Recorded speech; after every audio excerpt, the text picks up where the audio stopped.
আজকে একটা নতুন রেসিপি নিয়ে চলে এসেছি। তো দেখতে পাচ্ছ লাল লাল চিকেন কষা। তো হ্যাঁ, আজকে আমি তোমাদের সাথে শেয়ার করতে চলেছি লাল লাল চিকেন কষা। তো তার জন্য আমি প্রথমে আলু ডুমো ডুমো করে কেটে ভাজতে বসিয়ে দিয়েছি, আর এদিকে মাংসটাও ভালো করে ধুয়ে নিয়েছি। তো স্টেপ বাই স্টেপ ফলো করলে, এখন আমরা অনেকেই মুরগির মাংস খেতে পছন্দ করি না, কিন্তু এভাবে রান্না করলে খুব সুন্দর লাগবে। তো প্রথম থেকে শেষ অবধি তোমরা ভিডিওটা দেখো। তো তার জন্য আমার লাগবে একটা টমেটো, কাশ্মীরি লঙ্কার গুঁড়ো, একটা গোটা গরম মশলার প্যাকেট। তারপরে এখানে আদা রসুনটা বেটে নিচ্ছি। প্রথমে আদাটা আলাদা করে বেটে দিতে হবে, তারপরে রসুনটা আলাদা করে বেটে নিতে হবে।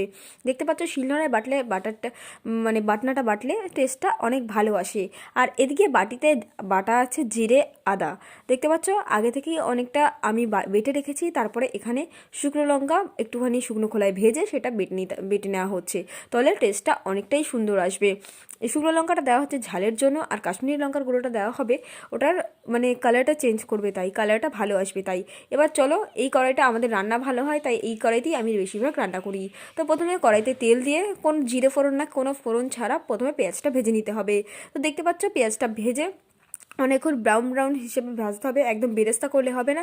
পেঁয়াজটা ভাজতে ভাজতে এদিকে দেখো আমার আলু ভাজা কমপ্লিট হয়ে গেছে। আমি লাল লাল করে হাফ সিদ্ধ করে নিচ্ছি, অন্তত 80% সিদ্ধ ওখানে ভাজতে ভাজতেই হয়ে গেছে। তারপরে আদা রসুন পেস্ট আর জিরে আদা বাটাটা দিয়ে দিয়েছি। তো দেখতে পাচ্ছ ভালো করে কিছুক্ষণ কষাতে হবে, মোটামুটি 5-6 মিনিট। তারপরে কষানোর পর ওই দেখো তেল ছেড়ে দিয়েছে।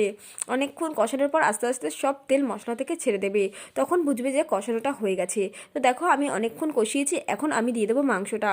তো দেখতে পাচ্ছ আমার মাংসটা দেওয়া কমপ্লিট হয়ে গেছে। এরপরে লবণ দিয়ে দিচ্ছি, তারপরে স্বাদ মতো, সেটা আপনারা যেরকম খান সেরকম বুঝে দিলেই হবে। তারপরে হলুদও দিয়ে দিচ্ছি। তারপরে যত মাংস ভালো কষানো হবে, অনেকটা টাইম নিয়ে কষানো হবে, তত কিন্তু টেস্ট বাড়বে। তো দেখতে পাচ্ছ আমি প্রথমে অনেকটা টাইম ধরে কষিয়ে নিচ্ছি, অনেক সময় ঢাকা দিয়ে দিয়ে কষাতে হবে একটু জোর বাড়ি দিয়ে। তারপরে দিয়ে দিলাম টমেটো কুচি। দেখতে পাচ্ছ এই যে টমেটোটা দেওয়ার পরে, আর এই তেজপাতাটা আমি কিন্তু ভেজে দিইনি, একদম সঙ্গে সঙ্গে দিয়ে দিয়েছি।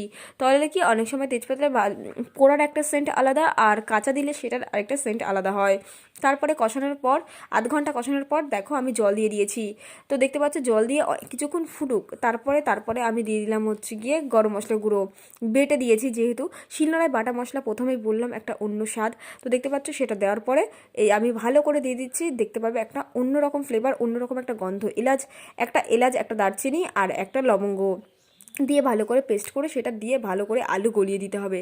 দেখতে পাচ্ছ মুরগির পাতলা ঝোল। আর যারা তোমরা ভাবছো যে কষা কষা খাবে, সেরকম কষা কষাও খেতে পারো, যেটা আমরা খেয়েছিলাম। বাট তারপরে আমাদের ঝোল লাগে, তাই জন্য জল দিয়ে দিয়েছি। দেখতে পাচ্ছ এখন আলুগুলো একটুখানি ভেঙে চুড়ে দিতে হবে, তাহলে গিয়ে আরও টেস্ট আসবে। তো আগেকার দিনে মা ঠাকুমার মতো রান্না খেতে হলে অবশ্যই চ্যানেলটা সাবস্ক্রাইব করতে হবে। তো দেখতে পাচ্ছ আরও ভালো ভালো রেসিপি আসতে চলেছে এই চ্যানেলে। তো চলো, ভিডিওটা কেমন লাগলো অবশ্যই কমেন্ট করে জানাও। আর চিকেনটা দেখে লাল লাল কার কার খেতে ইচ্ছে করছে অবশ্যই কমেন্ট করে জানাও। তো দেখতে পাচ্ছ খুব তাড়াতাড়ি ভালো ভালো ব্লগ আসছে রান্নার চ্যানেল। আরও তোমরা কীরকম ভিডিও দেখতে চাও, কীরকম রান্না দেখতে চাও, অবশ্যই আমাকে কমেন্ট করে জানাতে পারো। আমি চেষ্টা করবো তোমাদেরকে সেরকম ধরনের ভিডিও দেওয়ার। দেখতে পাচ্ছ যখন টকবক করে ফুটবে, এটা হচ্ছে কাঠে করলে আরও ভালো হতো, কিন্তু কাঠে করা হয়নি। আর দেখো এবার টেস্ট করে দেখার পালা। তো দেখতে পাচ্ছ সব লবণ ঠবণ ঠিক থাকলে তো হয়ে গেল মোটামুটি। তো তোমরা টাটা খেয়ে নাও।